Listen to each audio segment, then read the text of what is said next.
Hello everyone, welcome back to the Neelima Davuluri show, a space where we explore powerful stories, courageous journeys, and the human experiences that shape who we become. After an incredible season 1, I am super excited to welcome you all to a brand new season of my podcast. But before we get started, I'd like to take this moment to sincerely thank each and every one of you for your support, encouragement, and for being a part of this growing community. Without your support, I wouldn't have come so far, so thank you everyone for supporting me and being the torchbearer for me. Alright, in season 2, I have lots more surprises and lots of incredible people. So if you haven't yet subscribed to my channel, do so with the link in my bio. And without further ado, let's get started with the very first episode of season 2. We often think science and politics belong in two different worlds. Well, one is built on evidence, the other is based on debate. But what if we had leaders who truly embodied both? Our guest today is someone who has spent her life bringing these two worlds together. An award-winning scientist, former professor at the University of Western Australia, founder and leader in biodiversity genomics through DNA Zoo Australia, a passionate advocate for diversity in STEM, a first-generation migrant, a trailblazer, and a woman of colour. And today, member of the Western Australian Legislative Council, recognised with prestigious honours including Science and Innovation Award from Australian Academy of Sciences, Microsoft's AI for Earth Award, inductee into the WA Women's Hall of Fame, a champion for diversity in STEM and evidence-based policy. It is my great honor, Honorable Dr. Parwinder Kaur, to welcome you on my show. Thank you so much, and very warm greetings to everyone who's listening to us and watching us at this moment. But thank you so much, Neelima. That was, as you were going through, it felt like, going through the entire journey that I've had so far. So thank you so much for inviting me, and thank you so much for the wonderful work that you are doing to showcase, to do the incredible work, to bring that, on the front that goes behind the scenes a lot of times. So thank you so much for having me on your show. Thank you so much. It means a lot for me. And I have been doing a lot of reading about you in the lead up to this interview. You've done your research. I've done my research. So you're born in Punjab and then you moved to Australia as an international student. You built your career on science and now you stepped into the Western Australian politics. So if I have to put it in one phrase, from Punjab to the Parliament, how was this journey? Can you throw us a bit more into that journey? How was it all started?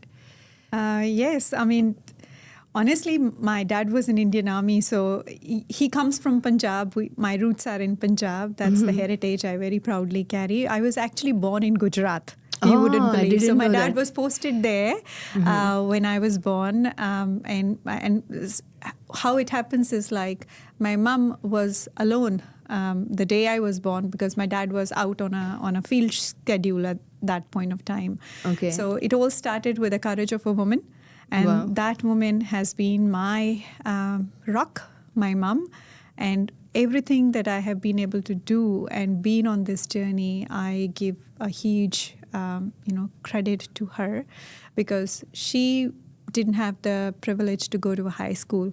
But all she knew the day I was born, the day she held me in her hands when I was born, that my daughter will go to and do the biggest degree, whatever that is. She had no idea. What is that biggest degree? What that big degree is like, a PhD or what. She had no idea, but she promised herself and she promised me. And here I am. And that's pretty much, if I have to sum up my journey. Wow, kudos to your mother, who has actually had that courage and have that dream even before it came to you.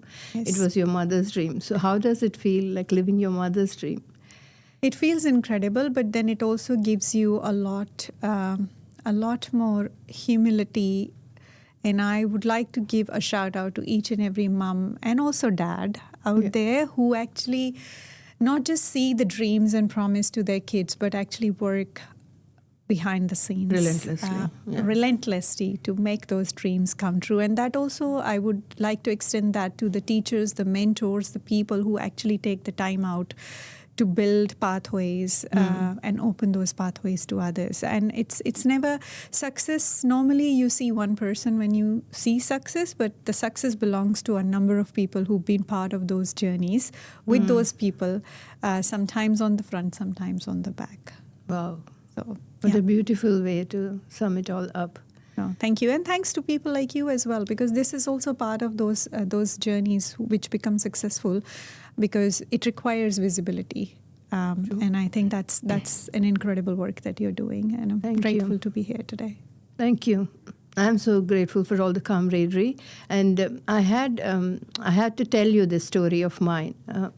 My first memory of you is when I was sitting in my living room and watching you on television. Oh my God, where did you see me on television? Your inaugural speech in Parliament last year. Oh. It was such an incredible speech, and I was sitting in my living room and I was like, being a woman of color and seeing another woman of color being there in the Parliament House, delivering that powerful speech. What a sensational speech it was. Thank you. What a sensational speech it was. And I was making some notes to myself, and I was feeling emotional, and I was crying, and I was having goosebumps moment for myself. And I was wondering, and I was very curious. I wanted to ask you what was going on in your head at that moment when you're delivering that powerful speech in Parliament. And in the lead up to stepping into the Parliament as well, as a mother, as a woman of color, as a Sikh woman, a trailblazer, you're the first in all of those areas. How did it feel? I was very nervous, if I may say so, delivering that speech. And I still, as I have had the privilege to serve this great state of Western Australia and the people of Western Australia in the last over a year now, I still, every single time I walk into the Parliament corridors and into the chamber, I still pinch myself. And it's still something that I am still trying to come to terms with. And why is that? Because there's not many like us who've walked in those corridors. Yeah. And why I say it is a great privilege is because this is where all the decision making is happening, which affects our lives and the lives of our kids. Future. As migrants, you know, especially as a first generation migrant, and also as a scientist practicing science, the reason why I took science as a career for myself is because I wanted to serve the people. And I had a curious mind. I was really good at asking questions, and that is the biggest qualification. If you ask me if anybody wants to be a scientist, and I tell them, are you curious and can you dare to ask questions? Because that's the very basic foundation before you go on to get, you know, a bachelor's, master's, PhD. This is the very basic that you require to become a scientist. Having can you a curious question? mind. Yeah, having a curious mind, and also have the courage to ask the questions. Yeah. Because it's really important, the questions you ask, but then at the same time, connect that to why you ask those questions, because what would you achieve and how would you achieve that? Before you talk about the what and the how, you need to know why you're asking the question and to whom you're asking the question. So that was my reason to come into the sciences, because growing up, I've seen a lot in terms of, you know, the farming community, feeding the entire nations, feeding the world. But yet I've seen my uncles very closely when my dad was in Indian Army. So when we used to go for summer vacation back to our village, I used to see my uncles struggle to put the food on a plate to their own family. And they've got all this where they're growing up all this amazing stuff and they're serving. And I could not relate to that. So that was one of my reasons to go into and do an agricultural degree, because at that point of time, genetic modifications was just coming on. The BT cotton, where the farmers didn't have to spray 11 times to get a good crop, but rather growing a BT cotton was a really good solution. And I was like, wow, this is amazing. Yeah. We're not putting the poison into the soil, and we're also getting a good crop, and farmers are well off doing things like that. So that was my reason to get into, and that's why I studied biotechnology, and I came here to do my PhD. Yep. So you studied BSc Agriculture. I did my BSc Agriculture Honours. So I specialized in plant protection. Okay. And then I went on to specialize further in the insects and the biocontrol space for my master's. So my master's was in entomology. Okay. My alma mater back home is Punjab Agricultural University in Ludhiana. Wow. The university which has given the green revolution to the world and made India self-sufficient in terms of there. So it's a huge honor for me to be coming from that institute. But then I came here to do my PhD, and that's when I went further into genetics, and I learned that how special this beautiful place is. It's not just a global biodiversity, first global biodiversity hotspot, but also every plant I see around me and every species I see around me, it's very, very special and endemic to this part of the world. And this is something that is Mother Nature, which has figured out a number of things. Yeah. Because when I was going to... It's our job to actually listen to what is happening. And look at the right place when you're asking the questions. Because if I may share this with you, one of the most fascinating things which brought me here, in agriculture university, every single professor who would walk into the classroom, the first question they would ask is, how are we going to feed the 9 billion people in 2050? And all of us students will scratch our heads and I was like, okay, we will learn this, all of that sort of subjects. And then I come to know about this place. WA has got the poorest soils in the world. Oh, is it? I didn't know that. So there's absolutely next to nothing, no phosphorus in our soils in here. Wow. But yet we are global biodiversity hotspot.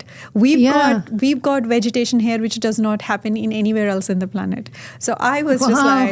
How is that happening then? As a scientist, as a science student, I was just like, oh my God, seems like Mother Nature has figured it out in some part of the world. Maybe I need to go there and I need to study. And that's what I studied. And I discovered so many amazing things, how the plants do it. They have the roots and the mycorrhizal systems. They are so advanced and evolved in here because, life finds its way. Yeah. And that's precisely what has happened in this place on the planet. So that's very interesting. I never knew that the soils are lacking phosphorus here. Yeah, and phosphorus is the very basic block for DNA or any form of life. Yeah, true. So that's how my journey. But I think we've distracted very broadly from the question you asked in terms of how do I feel coming into the parliament. Yeah. But I have to share this with you because these were like all the building blocks of how you came here. So, because science taught me asking questions. Yeah. It was all about questions and asking the questions and having the courage to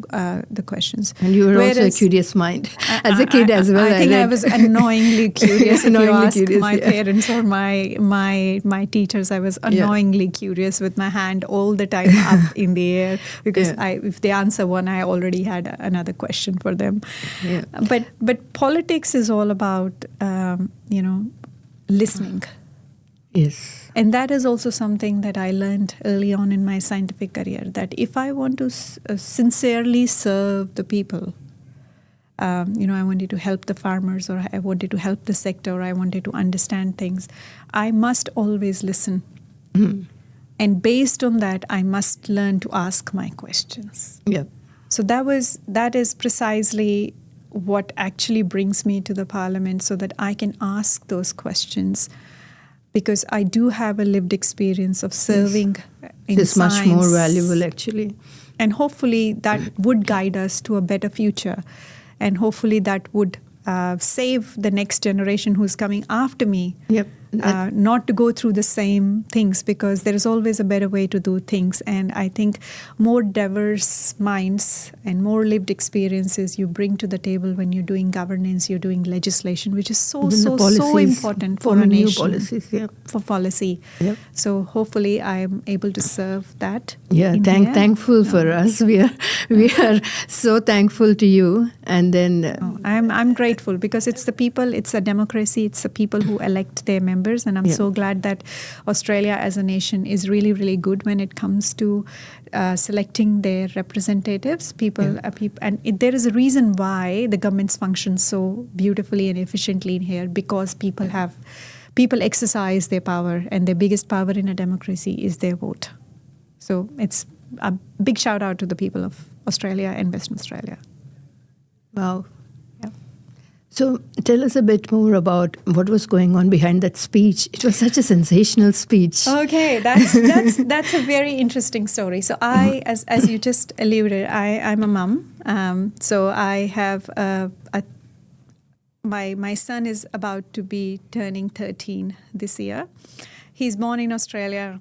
This is the place he's known, and he thinks that he is, you know, 100%, 200% this is Australian, their reality, whichever their way. roots, yeah. In fact, when we have a cricket match, and if it is Australia versus India, it's a very interesting situation in my house, to be honest with you. But somehow, somewhere, you know, it's a very hard thing to be a migrant, and I'm a first generation migrant. So, but it was a informed choice by me and by my husband, who came at different times to Australia and met here again, to call this place where we want to live for the rest of our lives, build our family, build our careers and things. It's a choice that we made, but it's not a choice that our kids are making. I mean, our kids are given this. This is what they have inherited, and this is who they are. But sometimes they are lost in terms of where they belong when they're asked a question. Confused between the two worlds. Absolutely. Yeah. And that is precisely what happened when I got elected last year, 8th of March 2025, which is also International Women's Day. So that was a big day for me, that it happened on International Women's Day that I got elected. God, that's such a great gift for you. It was indeed a gift for me. And so my son, Aki, has been with me throughout this journey. Of course, your families are there to support you when you take a decision like this. And he was with me when I was declared elected. So that moment was very special. So 22nd of May, that's when we start our legislative council, because you know, legislative assembly starts a little earlier, and then the legislative council. And the very first week, when you do your swearing in ceremony, you give your first speech. Yes. Before my swearing in ceremony, a couple of nights before, I was preparing for my swearing in ceremony, and I was sharing that how I'm planning to do it on my my Gudka Sahib, my the book, that my prayer book. And my son, just before going to bed, he asked me a question, which just took as if I can't explain you that moment when he asked me. He's like, "Mama, are you really a member of parliament?" And I looked at Aki and I'm like, I was confused when he asked me that question. Very innocent question, but it has like a lot of depth to it if you think about it. That like, also must have shaken you up, because here you're feeling happy that you got announced as one of the elected members. And your son is doubting your it. Your own son is asking you this question. Are you seriously a member of parliament? And I said, Aki, why are you asking this question? Because I really wanted to unpack that with him.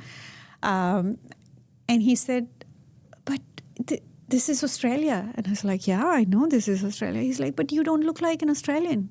So how can you be a member of parliament, an Australian member of parliament? And I was like, but I didn't have an answer for him. Yeah. And I what said, does I'm an an Australian look like to start with? And I already had written my first speech. Okay, by then. By that time. And I literally had my speech finalized and everything, because I was going to deliver a speech in a couple of days, so you prepare yourself and all. That whole night I could not sleep. And I got out of the bed at about 3 o'clock, and I was just like, you know what? How am I going to be accepted by the rest of the Australians? I mean, of course they have accepted me. That's why they have elected me. But why my son has asked this question? What is so let me... So I reflected on it, and I started writing. I scratched my speech, and I started writing my speech again. I wanted to address the elephant in the room first. So I thought that this is a great opportunity for many more like me and my son who are here. We are 200% devoted to this country. We call this home. Seriously, this is the place I've lived the longest in my life at one place, because my dad was in Indian Army, so you would know that they got posted every 2 years. So I've actually never lived more than 2 to 3 years at one place. This is the first place I've spent 20 years of my life building my entire life around it. Yeah, I heard your radio interview. You said you referred to this place as your Karma Bhumi. Yes, it is my and Karma Bhumi. India as your Janma Bhumi. Janma Bhumi, How wonderful. How absolutely. beautiful is it? So that was my speech, and that is what it precisely was going on behind, like in my head, that how do I not just address the elephant in the room, but what sort of Australia that we build that no other kid asks that question from their parents, because it's not a reflection on me or me as an Australian, but it's a reflection of who our children think are Australian. So if that is the case, that he thinks that, am I an Australian? Maybe that is something that he's implying in his own head for himself as well, and he's never going to try even for certain jobs or certain things, because he thinks that will the other Australians accept him as an Australian. So he's growing up with that in his head. Absolutely. And you won't believe me, but I've had that happen with me several times as I am sitting in the Parliament dining area when we have the school kids come in. And I've had like a little girl kept looking at me, staring at me. And suddenly I decided to go and say hello to her. And she said, what do you do here? And I said, look, I'm a member of Parliament. My name is Parwinder, and I introduced myself. And she was from the South Asian little girl. And she said, so you are India? You come from India? I said, yes, I come from India. I studied there and I did my PhD here. She said, so you can be a member of Parliament here? Anyone can be anything. So it's they not choose just to. my son, there is a bit of a perception there somehow which has been built, and I think it's about time that we clear that. And I don't think so that any migrant from any part of the world who call this place homes for even a single second ever think about are they Australian enough I'm going to clap be on going this note. to. Thank you. It means a lot to me, because there's stereotypes everywhere. Yes. Recently I met someone online and they were asking me, you're not a journalist, how come you're doing podcasting? Like, anyone can do anything they choose to, they put their mind to, they learn the craft. Yes. And they can do anything they want. And especially for women of color, there's so much stereotyping that goes on today. Indeed. In all walks of life, in technology, in IT, in media, in politics as well. Yeah, I mean, and I experienced that in science too, because, a professor looks a certain way. But, how many people, like there was a conference where it was somebody asked that how many female scientists they know. There was hardly any hands up in the conference. So there is a huge stereotype perception in science, in the world of science as well. So, but the world is changing. And I think now with social media and the accessibility we have through different platforms, it's becoming easier than ever to break those stereotypes. And also if people can see someone in those roles, especially, for example, yourself, you are a scientist, so people can see other women as scientists now. And then you are in politics. People can see women of color in politics as well. That is another opportunity. They can see themselves in there. So representation truly matters. So you being there is not just for yourself. It's like setting the pathway for other people.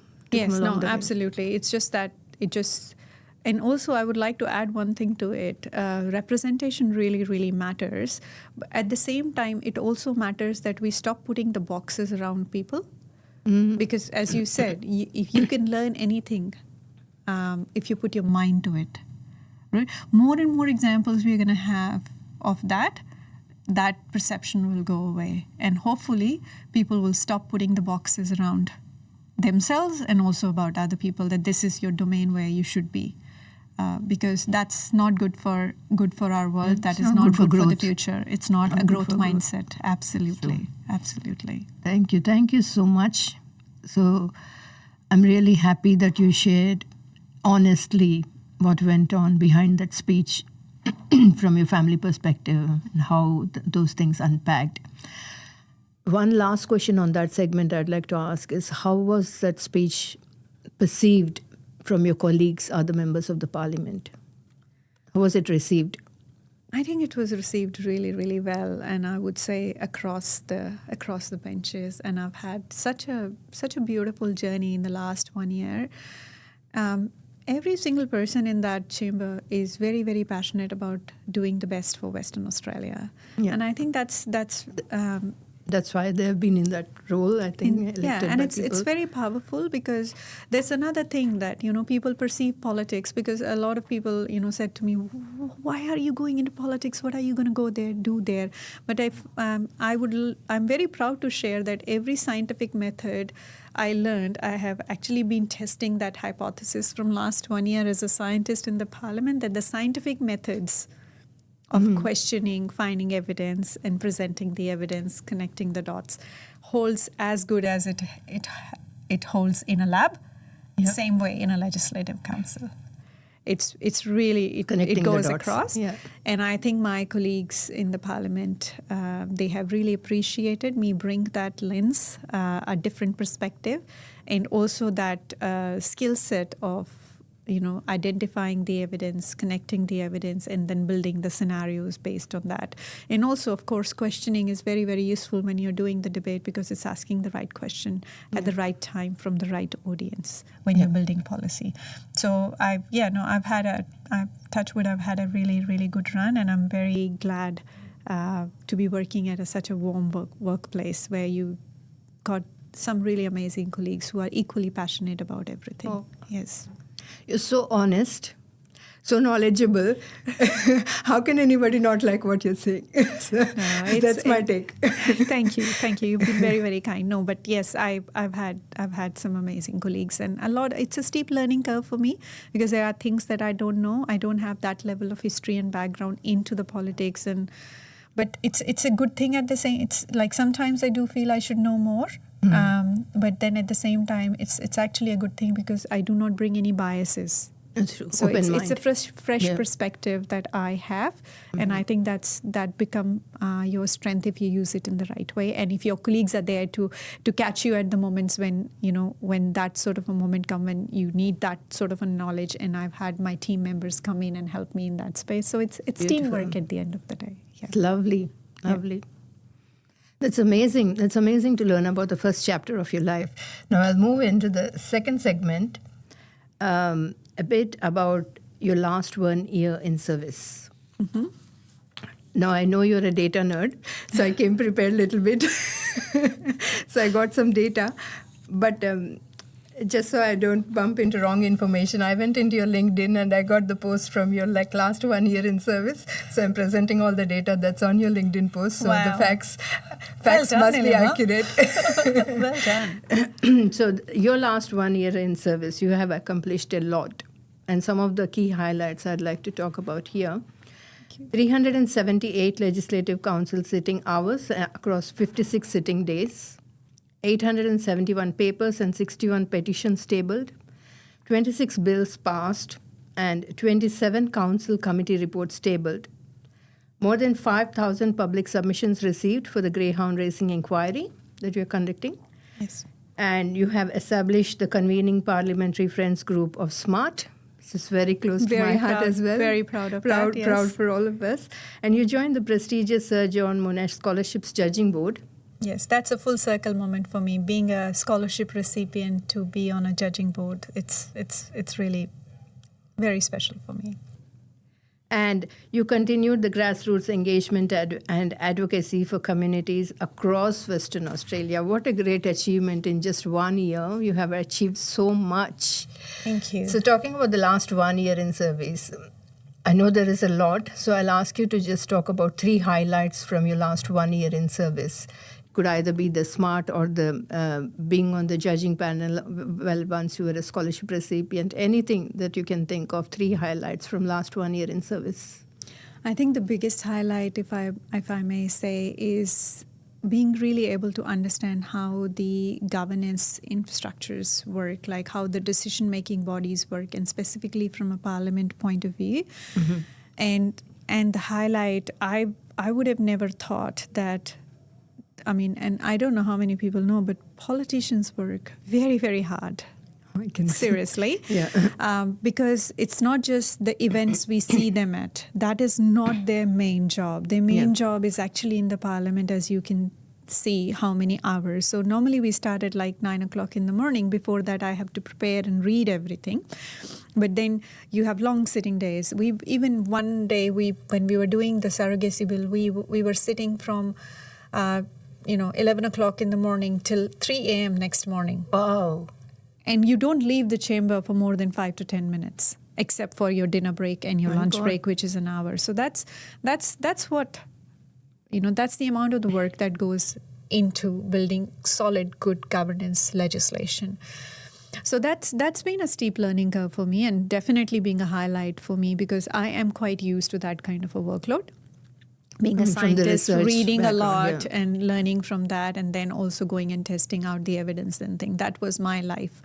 And coming into the parliament and having a similar sort of a workload, definitely it didn't shake me, but I actually loved it because I felt very much at home. Because I enjoy working. But on top of that, it's just that connection that you build with the communities, because to be able to do a good policy, you need to listen to the people for whom you're designing the policy. So going to all these events and actually receiving that beautiful, generous love and warmth people have for you, it's just incredible. And that's where I think I draw my energy from. When I go meet people, and when somebody tells me, something I said inspired them, or something I did which sort of connected the dots for them, and they were able to go to the next thing that they wanted to go. So that's immense. I don't think so. I can be grateful enough ever to have a job which allows me to serve people, because that's where I think I'm at my high and at my happiest. Oh. And as you mentioned, the John Monash Scholarship judging panel. So that was really incredible. Like that, I sit on the judging panel, interviewed like over 10 best and the brightest of WA students who, out of whom we selected the recipients to go and pursue their higher education. That was really a full circle moment for someone like me, who would have never actually had a career and a life what I'm living today if I was not given that scholarship to come here to do my PhD. So education is hugely important to me, and I'm very grateful to the Honourable Dr. Tony Booty, who is the Minister for International Education, because he's given me these opportunities to be able to work with him on these portfolios and provide, my lived experiences from that perspective. So I think it's incredible. Of course, science and technology is somewhere that I have got a lot of experience, and I still serve in the communities and pretty much know everyone in the ecosystem as well. So having said that, setting up Parliamentary Friends for Science, Med Research, Tech and Talent, SMART with an extra T, because I believe that you can't do amazing science, build infrastructures unless you have the right talent and the right opportunity. So that's why it's a SMART with an extra T, which stands for talent. And that's been possible because of the love of the sector and the people in the sector. I'm very grateful to all the universities and all the institutes who work so collaboratively. But at the same time, to the Honourable Stephen Dawson, who is also the leader of my house, and he's the Minister for Science and Innovation. And I've known Stephen for a while now, before even coming to the Parliament, and he's been one of those guiding lights and source of inspiration for me because of his genuine interest. He's a teacher, by profession before coming to the Parliament, and he's one of the most amazing souls that I have come across, and blessed to know him. And he's got such a curious interest into really helping the sector. And so I have been able to do that with him. So it's all about sometimes having that opportunity, having that door open for you to be able to give to that. So all of these achievements or the work that I was able to do is mainly because of these people who let me and given me the opportunity. But yeah, scholarship and SMART and being able to meaningfully contribute in my very first year to the Legislative Council, surely the highlight, because I thought the first year I will be just learning my job. Oh, well, but you've done quite a lot than learning clearly here on this list. Yeah. So well done and congratulations on a wonderful 1 year in service. Thank you. We're looking forward to many more from you because you're a scientist, you're a curious mind and you ask questions. So at the moment you ask questions, you'll find problems and you are out there to solve problems and make policies to make all our lives easy and better.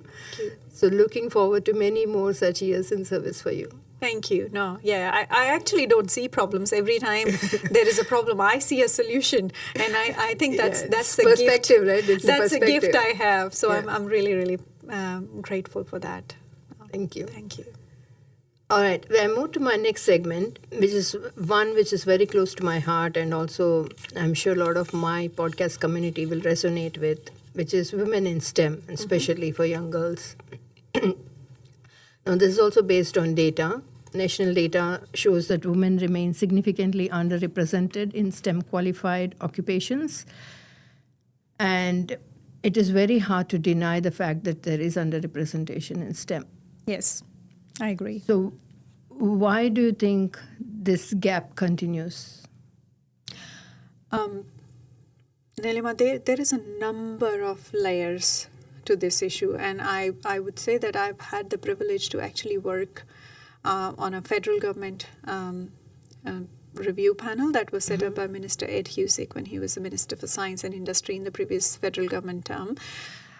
He set up the Diversity in STEM panel where we actually looked at this as an issue because there has been a huge amount of investment that the government has made into making that gender parity look better. Yeah. However, the needle hasn't moved.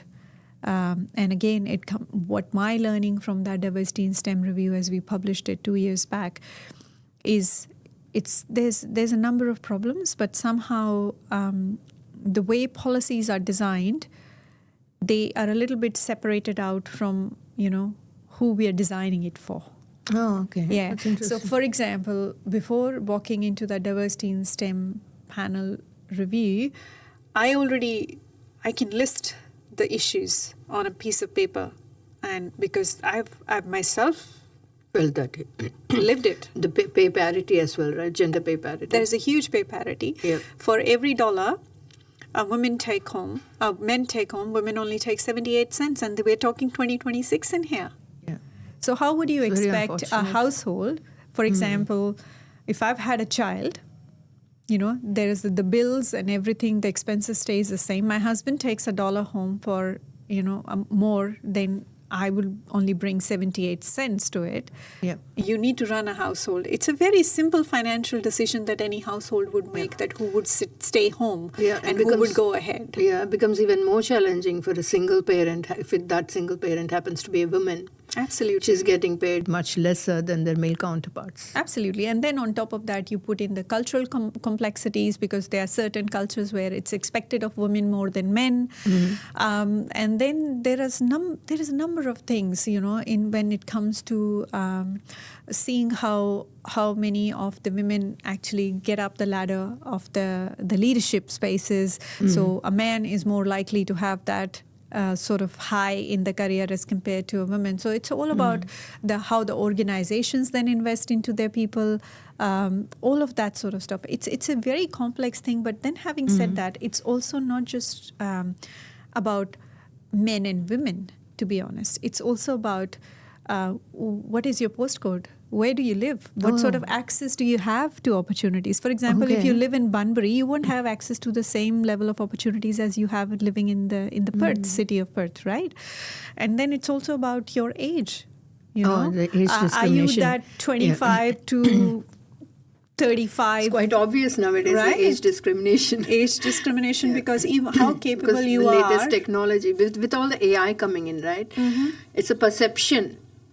I will not say it's true, but it's a perception. Employers perceive that the young generation will be able to perform better with AI tools compared to the mature employees.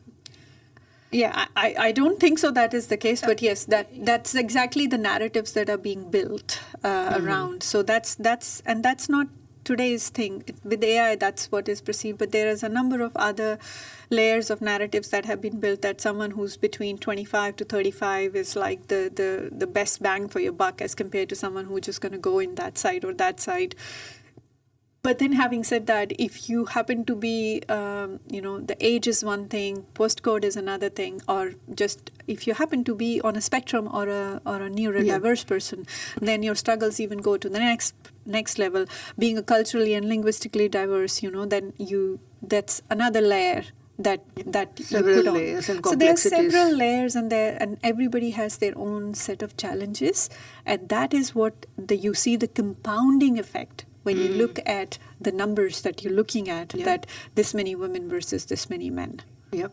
So is there anything that is being done in WA for the underrepresentation of girls in STEM? Especially I'm talking about schools and the youth. There is a number of things that has been done, and not just at the WA level, because we did the diversity in STEM review for the federal government. So federal government put aside, I think over $30 million for fixing that and just going to. So we made 17 recommendations based on the leadership. We need to fix the leadership because the role models is very, very important. Okay. You see her, you be her. If you know, because it just sometimes you just need to see someone like you do it to get that confidence that probably maybe I can do it as well. Yeah. But then, so not just the representation, but also rewarding. If somebody is having the courage to, break the status quo, then we need to reward those people. We need to actually bring them forward as role models. And that is something governments can do really, really well. Yeah. And I think that's why you see all these award functions. We have now a new category in the Prime Minister Science Awards as well, where there is a First Nations prize, science prize. We have the women entrepreneurs, female founder grant specifically, because it's not everybody starting at the same starting line. True. So everybody's got a different starting line. So we need to actually help them to come to the same place to be able to move ahead. Female founders, although we've got about 30 to 70 ratio when it comes to female founders and entrepreneurs, but when it comes to investment, there's only 2% investment gone into the female founders. Wow. So that's appalling, isn't it? So that's where we need to change. But if you look at, so this is a startups domain, but if you look at the more, the big companies, like you look at the Series B sort of investment going in, that's where it's look a little bit more normal as compared to the startup space, because when you build a company to that level, you have more organizational infrastructure built around. Then it's not about an individual, it becomes an organization, right? So that's a really good example to see that, how an organizational structure can actually be that buffer to be able to support. So I think we can all do it at our own levels, at startup levels as well, by actually having access and build that infrastructure around us, which can give you that space where you're not just an individual fighting for stuff. And that's where the power of the community and the power of the governance and the legislation comes in. We need to start looking at these things. It's not just about looking at who is at the table when the decisions are made, but who is actually not at the table. Wow, that's a beautiful line. That's more important. Yes. Not thinking about who is at the table, I'm just quoting you. Thinking about who is not at the table. Not at the table. And being mindful of that, because that means you're missing out on that perspective. True. Yeah. So build spaces, safe spaces where we can have everyone at the table and nobody's missing. Yeah. Who builds this nation. Yes. It's a very good advice. Thank you. Very good advice. I'm really happy that you're thinking on those lines. I think there is quite a lot of effort that has been put that I'm seeing at the government level, and I'm very proud of it. And that's why probably I left my lab and I want to be part of this, because I want to contribute to that. Yeah. Because they're doing some really amazing work, and everybody needs to lend a helping hand in whichever capacity we can. Yes. That's awesome. So we touched a little bit about the women in STEM and the underrepresentation. This is just a little bit of extension to that. Mm-hmm. Having the migrants being seen in the leadership roles and positions, even in the Parliament House, for example. There is underrepresentation there as well, coming from the migrant community. I don't have the data with me to back that, but do you think it is there? Is it real, or is it not there anymore? And it was just once back in the time it was, and not anymore. I think it's come a long way now. Like, for example, if you look at our party, Labour Party, we have more women than men, male MPs. It's quite, and that is throughout the leadership domain. So which I'm really, really proud of, and that's why I am part of the team as well, because that's something it's amazing to see happening. Having said that, it's also a really good representation of people from different parts of the world. The Parliament is very much looking like now how the communities look when you go out. So I think that's what we want to achieve. Of course, there is always we can always do better than this, and I'm sure that we are on the right path to achieve that at this moment. So I'm quite positive and happy at this moment to see the way that things are going. Yes, it's the doors are open. It's about now it's on to the people to take that step. Motivation and step forward. Absolutely, yeah, absolutely. It's great. I'm very happy to hear that as well. That there's things that's gone back and now they move forward in this space. No. That is what I see. However, there is, all sorts of, like with this now rise of the One Nation and the kind of the perspective and the narrative they're trying to build around the migrants and the migration entire scenario. I don't think so. That is actually what Australia is about, and that is what Australians think, because a lot of this narratives is being actually not built by the real Australian people. They are the bots operating from different parts of the world, and because of the social media, these kind of things are. So I really call upon each and everyone who's listening to this and also uses social media as a way of, consuming news, to be mindful that sometimes it's not the true perspective, because there is a number of things at the back end that can be achieved. So because every Australian I meet on the ground, I go to a lot of events, I meet a lot of community. I haven't yet met people with that kind of a perspective. So I have my doubts where all of that data is coming, and whether that is for real or not, or is it just a perception that somebody's trying to create in our heads. So we got to be mindful and careful, and we should always be connecting with the real people before we make up our minds. Yes. Thank you. It's very encouraging to hear that, because sometimes people who are not in those roles, right, who do not have access to that kind of information, we kind of consume everything that's thrown at us in social media or news. Yeah. And sometimes it gets scary to a point that, should we actually go back now? Is it time that we have to pack our bags and leave the country? No. We don't belong here anymore. No, Australia is a beautiful country, and the most generous and warm people I know are Australians, and I've had the privilege to travel the world around, collaborate with a number of other people on different parts of on different continents. And the warmest and the most generous people are the Australians, and they're very loving and they're very sharing. True. And I'm proud to be an Australian, from that perspective. So I think it's just the waves that come and go. But then some people do create them with certain level of a perception, like, nowadays with social media and the bots operating from Philippines or somewhere, who are actually telling us that this is what Australia is all about. No, this is not Australia. It's not about that. Australia is a beautiful country. True. And I stand by it. I agree 100% as well. I love Australia. I love Perth, Western Australia so much. I traveled to India recently to meet my family. And I was missing Perth, the warm weather and the lovely weather, right? It's neither too hot nor too cold. Yeah. And I was like, when will I be back home? So I feel like Perth is my home now. Indeed, it is the extended home. Absolutely. Absolutely. So I love this country as well and this place. And I wouldn't, if given another opportunity, a second chance to start my life all over again, I think I will end up in Perth, Western Australia again, no matter where I go. There you go. There you go. So no, this is a beautiful country and beautiful people here. And I refuse to buy any other side of it. Yeah. Well, that's very encouraging. Thank you for that. Thank you. So we've talked a little bit about all the nice things, your journey so far. And we touched a little bit about the stereotyping and how you face some issues. But I'm sure there might be circumstances or situations or challenges that you had to face in this journey, all the way from coming from Punjab, pursuing your PhD here in Western Australia, and then stepping into Parliament. Yep. There must have been several challenges.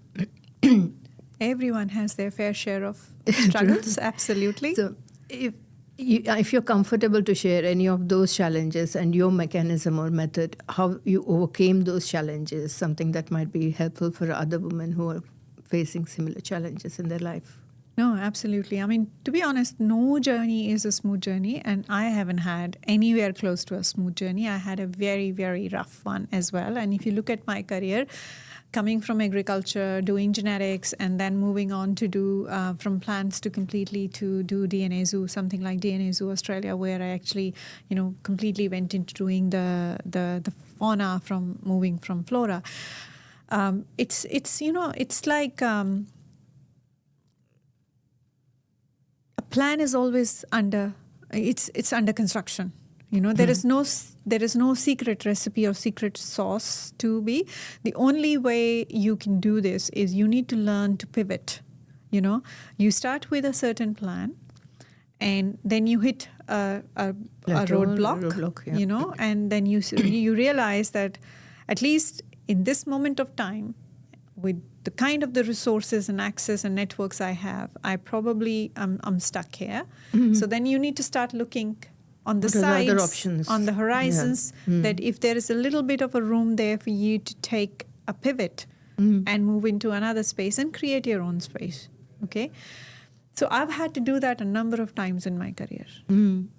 So how did you create your own space? You were also a founder of several. Yes, I had a not-for-profit, which is DNA Zoo Australia, and then I had for-profit company as well. But I have stayed as an academic on UWA. But then I also moved around a number of disciplines and things like that, which is not something that many people do it. But I believe that I have always been one of those people who I don't enjoy following a certain path that is there. I like to do my own thing because that's you want what to be gives. your own trailblazer. I think I've really enjoyed that, and that is because I always had these weird questions in my head, which is not more than why I asked why not. So when you say why not, you suddenly you give yourself a lot of power that I can do it. Let me try that. Yeah. Worst come worst is you will fail. And learning to fail fast is the recipe to pivot fast. Because when you can pivot fast, but none of that is possible if you're not prepared to give it the hard work. So there is absolutely no substitute for hard work. If one thing I tell anybody is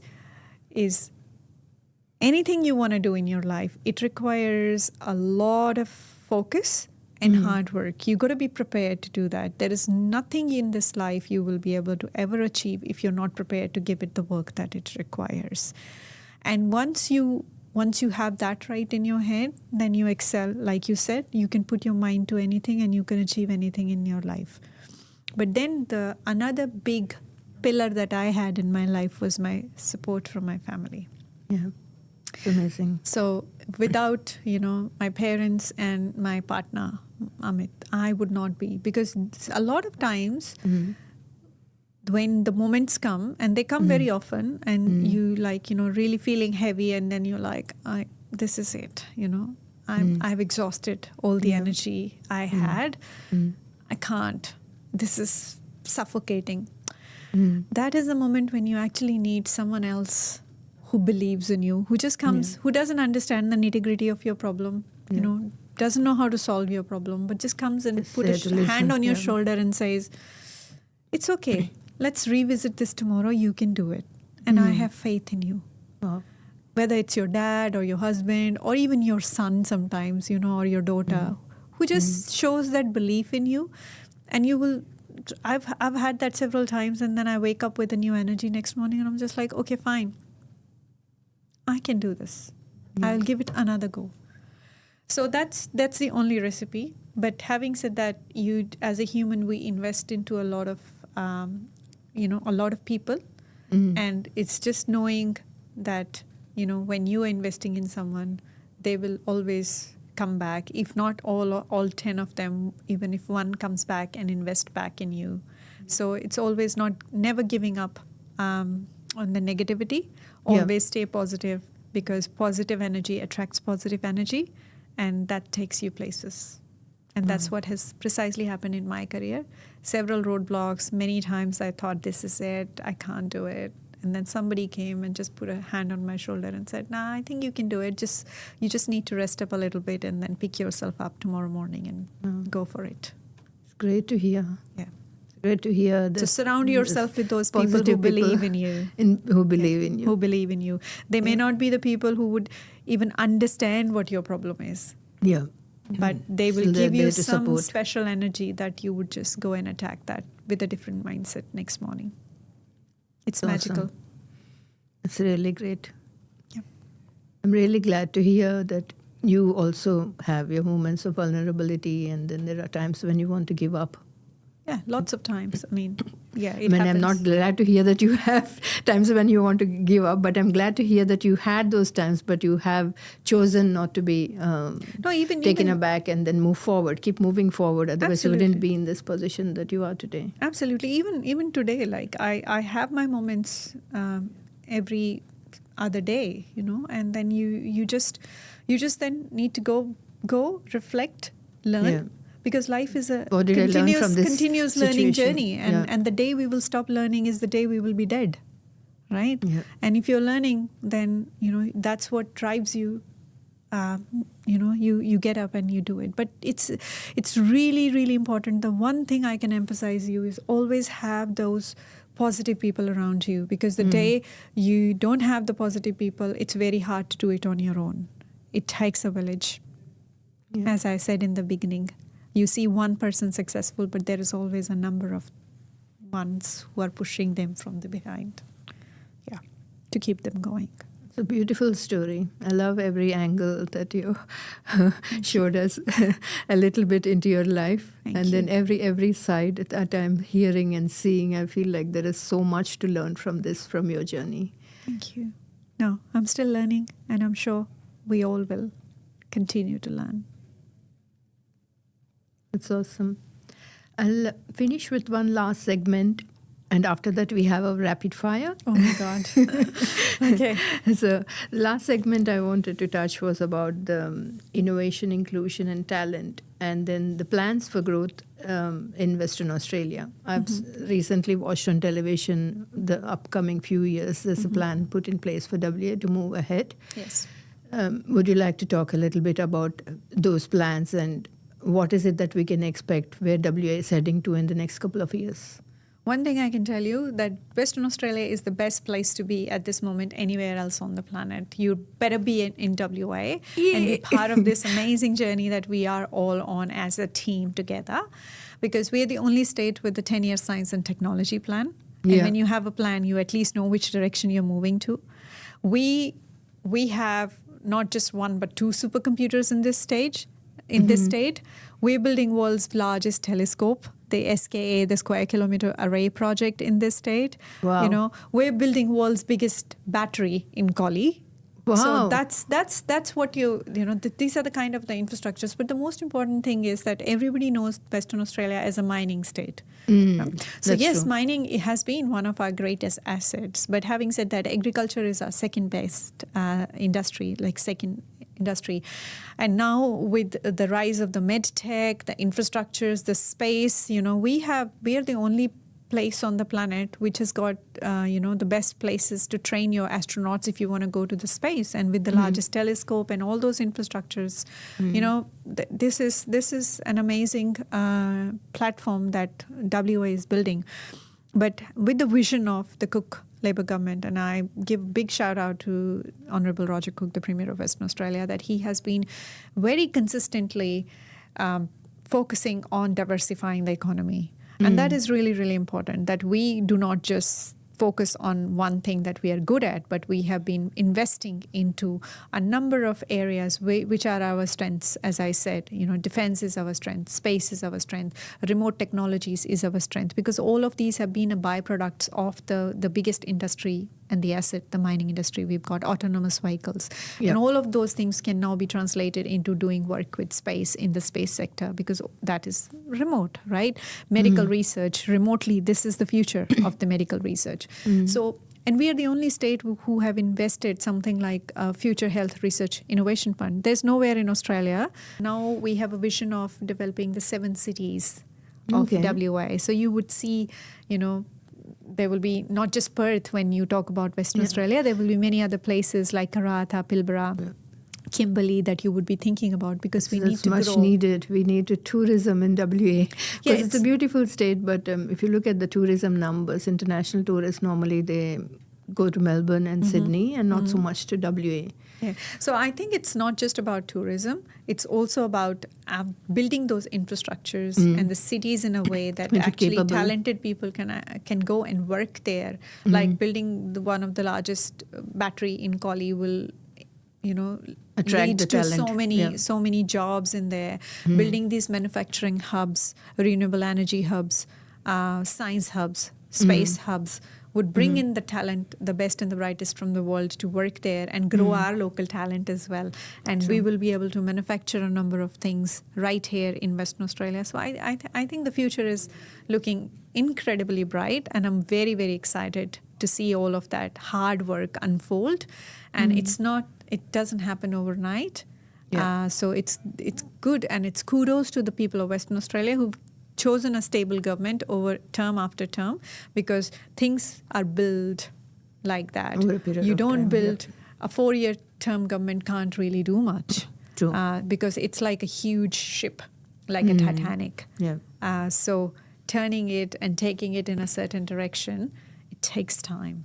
That's the most important thing. And I think people of Western Australia have given that time to the team, and the team has not disappointed. They're working incredibly hard. I see them myself every day now being part of that team. And I'm very positive that we are heading in the right direction, and it's going to be the best. It is already the best place to be, but it's going to get better.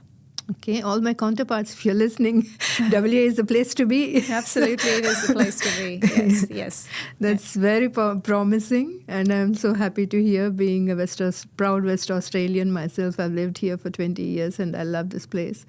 And I'm so happy that so much growth and progress is planned for our state. That's very promising to hear. Absolutely, yeah. The future is very, very bright for Western Australia because of the people and the talent here. But then we will, if we have the right kind of the infrastructures wrap around that talent, it will go places. Yep. That's excellent. You have done very well in all our 6 segments. Now I'll take you a little bit through a fun section called the rapid fire section. So I have 5 questions for you, and you cannot take more than 30 seconds to answer each of those questions in a single word. Oh my God, are you timing You're a me? scientist. Okay, I'll try my best.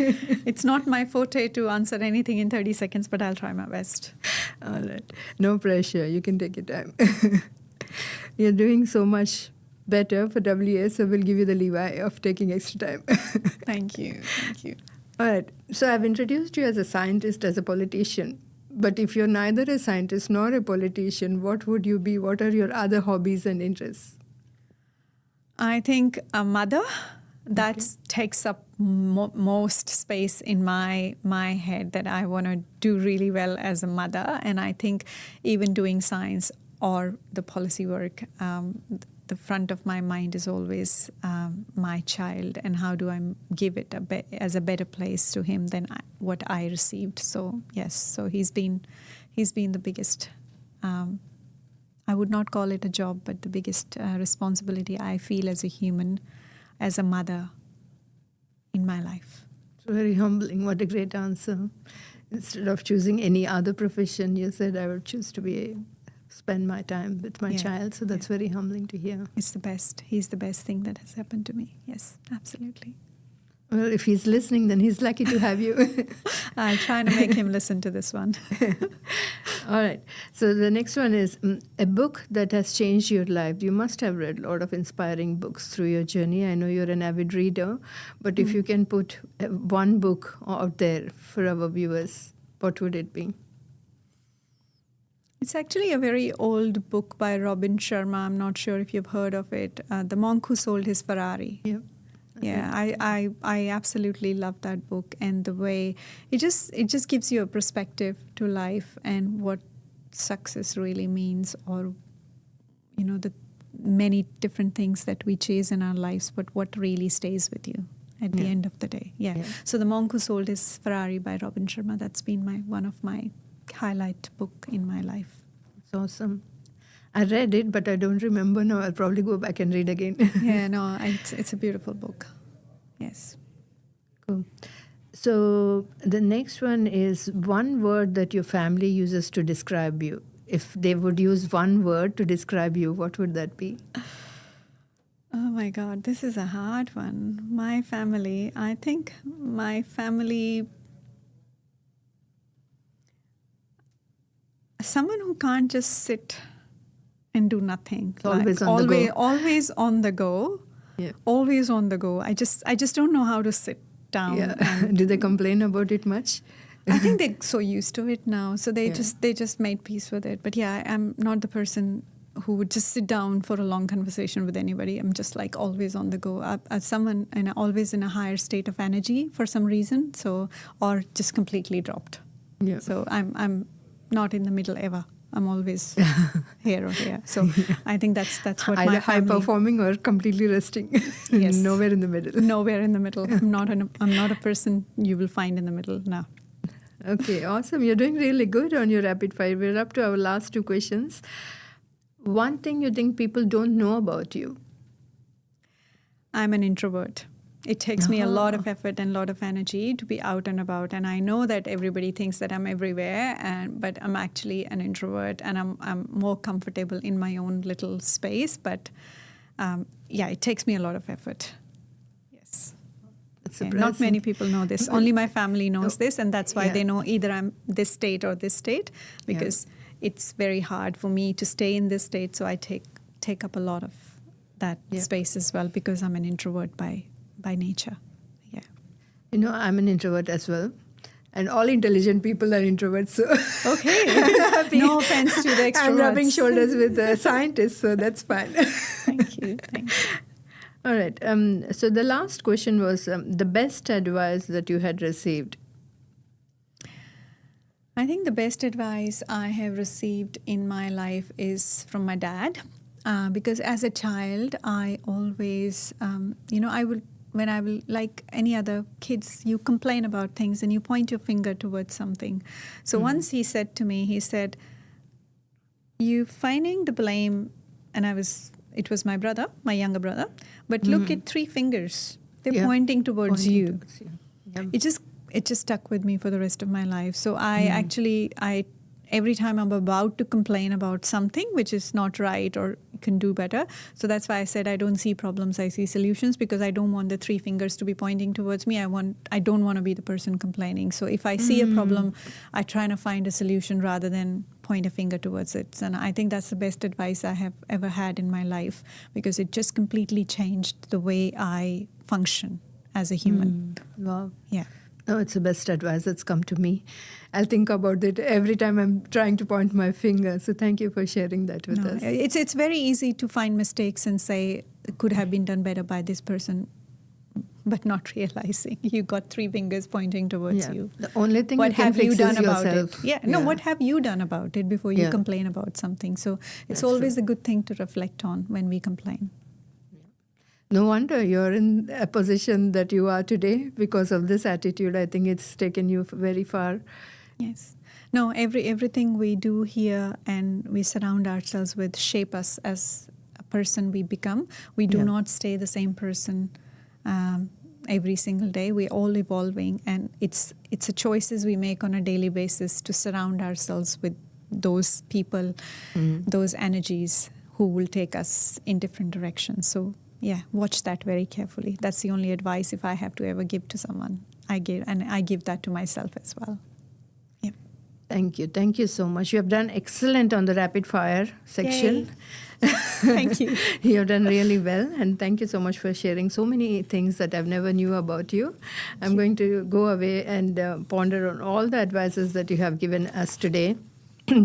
But if there is one advice that you'd like to leave our viewers with, anything that you would like to say to people of Western Australia and for people who are watching this? I would just say, be kind. There is so much good in this world, and we have plenty to share. So just enjoy and be kind to everyone around you, because it's a short journey we have on this planet, and we better make the best out of it. Thank you. Excellent. That's great. Thank you so much. Thank you so much, Honorable Dr. Parwinder Kaur. On my closing note, I have a few reflections that I'd like to share. I've got this quote from your inaugural speech in the Parliament because it has left a lasting impact on my life. So I thought I'll close with those two lines that stayed with me since last year. Thank you. Being Australian is not about how you look or where you come from. It's about the contributions you make to the country, the care you show, and the spirit you share with others. Inclusion is not a goal, but it's a promise for future. These are your words, Dr. Parwinder Kaur, and your journey is a great example which proves that leadership is not limited to one dream or one pathway. It can begin in a classroom, a scientific lab, a migrant family, or a community, and a quiet dream that just refuses to disappear. You stand, Dr. Parwinder Kaur, as an inspiring role model to me and several other women of color. Thank you. For the next generation of migrants, you inspire us to continue to dream and pursue our passion. And I'm so thankful to you for that. Your story also reminds us that Australia's strength lies in the diversity of the people who choose to call it home, and also reiterates the fact that migrants don't just build Australia, but they are Australia. They are Australia. We are all Australia. And thank you so much, Neelima. It's been very special being on your show and talking to you, but then it's even more special that something that I have been able to do that has resonated with so many like me, but then in a broader perspective. And trust me, Australia is a beautiful country, and I think you and I both experience that on a daily basis. So let's continue to believe that, and let's continue to spread love. As I said, we've got plenty to share.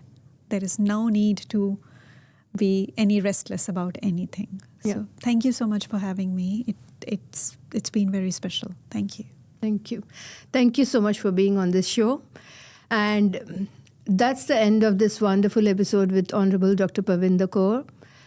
If this episode resonated with you, please feel free to share it with your friends. And if you haven't yet subscribed to my channel, subscribe to my channel. Thank you. Good night. Stay safe and God bless.